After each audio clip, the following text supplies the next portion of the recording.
ఈరోజు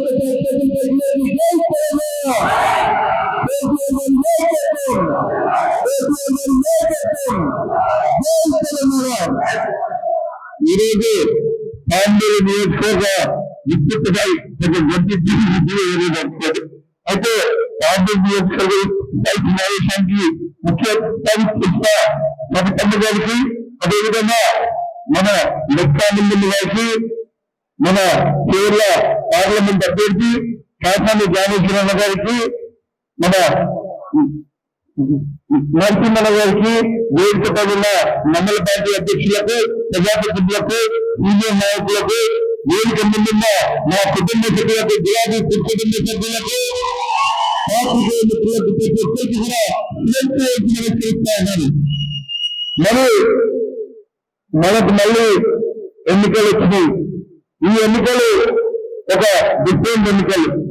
మొన్నటిదాకా మనం ఒకటి అనుకున్నాం, ఒకటి అయ్యింది. రాష్ట్రంలో ఎక్కడ ఏ పరిస్థితున్నా తాండూరులో మనం బలంగా ఉన్నాం, మనం అందరం కూడా ఎంతో శక్తివంతంగా ఉన్నాం, మనం గెలుస్తామని చెప్పేసి మనం అందరం అనుకున్నాం. అయితే కొంతమంది నృత్యాలు లంగలు లపోట్లు మన పక్కనే ఉండి మనకు ఎన్నికలు వేసిన విషయం మనకు అందరికీ తెలిసిందే. అయితే ముందే తర్వాత తెలిసే విషయాలని ముందే ఆడ అగ్రిమెంట్లోకి వచ్చి మరి ఈ జిల్లాను మొత్తం 30 ఏళ్ళు వాళ్ళకు కూడా భిక్ష ఇచ్చింది ఈ వికారాబాద్ ప్రాంతం. జడ్పీ చైర్మన్ గా మరి మంత్రిగా ఎమ్మెల్యేగా ఎన్నో అవకాశాలు ఇచ్చి చేస్తే మరి ఆయన వికారాబాద్ ని మొత్తాన్ని తాకట్టు పెట్టి మరి ఈ రోజు అమ్ముకున్న విషయాన్ని మనం ఎవరు కూడా మర్చిపోయేది ప్రజలకు తీసుకెళ్లాల్సిన అవసరం ఉంది. అంతేకాదు మనం అందరూ ఎలక్షన్ అయినా ఒకటే అనుకున్నాం, రిటర్న్కి ఇస్తే మాత్రం గ్యారెంటీ అన్నాం. ఆ దేవుడే ఉన్నాడు. మనం చేసే పూజలు ఫలించినాయి, మనం చేసే రంజాన్ ఇస్తారు ఫలించినాయి. కాబట్టి ఆ భగవంతుడే దేవుడు చాలా పేరు విచారాబాద్ నుంచి కంటే ఇక్కడ అత్యంత లేకుండా వెళ్ళింది. మరి ఇంతకుముందు అందరూ పెట్టి మళ్ళీ ఏమి రోజు ఇంట్లో చెప్తారు. గతంలో ఒక ఎంపీ ఉండే విశేష రెడ్డి ఆయన పేరు, ఆయనకు అత్యంత సన్నిహితులు నేనే ఉంది. మీ అందరూ వచ్చు, అందరిలో పెట్టాం. అయితే రాష్ట్రం నరసింహ రెడ్డిని రాష్ట్రం ఆయన ప్రజాసేవకి రాలేదు. ఆయనకు ఎంతలో స్థాయి ఉండాలని చెప్పొచ్చింది.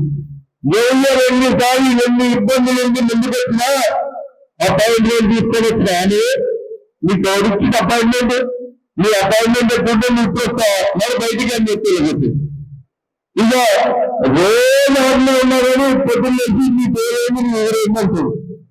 ఇక కొంత పెద్ద హాస్పిటల్ వచ్చినారు. ఏ రోజు ఒక్కరికి కూడా డిస్కౌంట్లు ఇచ్చిన బాపాకి వేరే మన తాండూరుకు చేసింది ఏం లేదు. కేవలం ఆయన సొంత లాభాల కోసం ఆయన ఆస్తులను కాపాడుతుంటే ఆ రోజు వచ్చింది. మరి మొదటిసారి టీఆర్ఎస్ పార్టీ నుంచి గెలిచింది, తర్వాత కాంగ్రెస్ నుంచి నిలబడి మనం నిలబెట్టినాం. ఇక మొన్న రేవంత్ రెడ్డి మన రంజిత్ రెడ్డి గారు ఆయన కూడా ఎక్కడి నుంచో తీసుకొస్తే మనం అందరం ఆయన ఆదరించి ఆయన గెలిపిస్తాం. ఆయన తాండూరుకి ఒక్కసారి వచ్చిన దాఖలాలు లేదు. తాండూరులో ఒక్కసారైనా ఏ ఓటన్నా ఏదైనా వర్క్ ఇచ్చిందా, ఏ విధంగా కూడా వర్క్ ఇచ్చిందైనా ఆయన కూడా మనకి నరేంద్ర రెడ్డి చుట్టం లాగానే ఆయన ఎన్నడూ తాండూరు లాగా చేసింది లేదు, ఏం నిర్వహించింది లేదు. ఇప్పుడు ఆ వచ్చి గుడ్లు వచ్చి అంటుంది ఆయుధం తిరిగిపోయిన గుడ్లు అప్పుడప్పుడే కరోనా సజావులా. అయితే ఇప్పుడు మళ్ళీ ఆయన కూడా ఆయన పొలాభాల కోసం సొంత లాభాల కోసం ఆయన మళ్ళీ కాంగ్రెస్ పార్టీలో పోతుంది. మనం ఇవన్నీ గమనించాలి, మనం ఇవన్నీ ప్రజలకు తీసుకెళ్ళాలి, ప్రజల్లో చర్చలెట్టాల్సిన అవసరం ఉంది, ప్రజలకు అర్థమైందని చెప్పాల్సిన అవసరం ఉంది. ఈ రోజు మనకు తెలిసే మనం గతంలో ఈ 6 నెలల ముందు మన పరిస్థితులు ఎంత మంచిగా ఉంది, ఎంత బాగుంది, మన గ్రామాలు ఎంత సత్యగ్రామాలు ఉంది, మన అక్కలు అమ్మలు మన పిల్లలు ఎంత సంతోషం ఉంది. మరి ఎన్నికలు అయితే 4 నెలలు రాలేదు, మరి అప్పటికి ఇప్పటికి పరిస్థితుల్లో మనం ప్రజల్లో తీసుకెళ్లాల్సిన అవసరం ఉంది. ఈరోజు కరెంటు కావాలని చెప్పి బటన్ వేస్తే కరెంటు లేదు, మోటార్ ఆన్ చేయాలని మోటార్ వేస్తే మోటార్ పనిచేస్తలేదు కరెంటు లేక. ఇక ఇంటి నుండి మనం మిషన్ దగ్గర మంచిగా వచ్చేది ఇప్పుడే 3 రోజులకు ఒకసారి వస్తుంది, అప్పుడప్పుడు 10 రోజులు వస్తలేదు. ఇట్లా ఎన్నెన్నో మనం మంచినీళ్ళ పనులు కూడా వాళ్ళకి చేయడానికి సరఫరైతలేదు. అంతేకాకుండా మొన్న ఎన్నికలలో ఏదైతే మాయ మాటలు, దొంగ మాటలు, ముఖ్య మాటలు చెప్పి కాంగ్రెస్ గెలిచిందో దాంట్లో ఒక్కటంటే ఫలితం కూడా అమలు చేయడానికి సరఫరైతలేదు. మనం అందరం అనుకుంటున్నాం ఏదో రాష్ట్రంలో వాళ్ళు వేస్తున్నారు, వీళ్ళు వేస్తున్నారు, పెద్దవాళ్ళు వేస్తున్నారు అని చెప్పి వాళ్ళు ఎవరు పోయినా మనందరం కూడా మన క్రమశిక్షణ కార్యకర్తలు మనమందరం ప్రేమికుల్లాగా మనం ఇంకా బీఆర్ఎస్ పార్టీ గులాబీ జెండాకు మనం అందరం కూడా ఉన్నాం. అది మీరు ఎవరు మర్చిపోకండి. రాబోయే రోజుల్లో కూడా మళ్ళీ మన తెలంగాణ బ్రహ్మాండంగా ఉండాలన్నా, బంగారు తెలంగాణ రావాలన్నా మనమే తప్పకుండా బీఆర్ఎస్ ప్రభుత్వంతో సాధ్యపడుతుంది, కేసీఆర్ గారితో సాధ్యపడుతుంది. ఈ అన్ని విషయాల్లో మీరు ప్రజల్లో తీసుకెళ్లాల్సిన అవసరం ఉంది.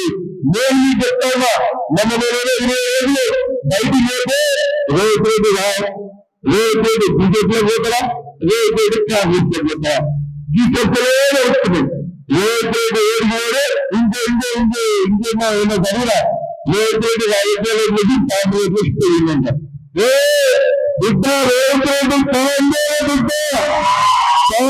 వస్తుందో కాంగ్రెస్ వస్తే కాంగ్రెస్ ప్రజలందరూ కూడా కుటుంబంగా భావించేది రైతు. కాంగ్రెస్ సమస్యలేదే, కాంగ్రెస్ ఎప్పటికైనా మనమే, కాంగ్రెస్ ప్రజా సేవ కోసం ఆకలి వ్యక్తం చేసినని చెప్పి మేము అందరికీ మాటిస్తా ఉన్నా. మరి అదేవిధంగా మనకిప్పుడు మన కాసాని జాగేశ్వర్ ముద్రాజ్ గారు మళ్ళీ నేను ఇంత చిన్న ఉన్నప్పటి నుంచి నాకు ఆయన తెలుసు. కేవలం కాక అంటారు మా నాయే ఆయన దోస్తులు.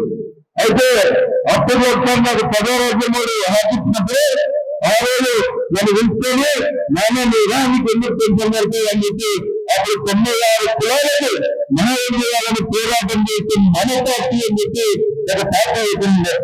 అప్పుడు నన్ను దగ్గర నుంచి చేరవించి నేను కావరకు నేనున్నా మీకు అని చెప్పి మన పార్టీ జీవించిన గొప్ప వ్యక్తి మన కాసాని జాగేశ్వర్ మరి ఆయన ఎక్కడో కలిగించే వాళ్ళే రాజకీయాలు చెప్పగానే ఆయన జీవితం మొత్తం భారతదేశంలో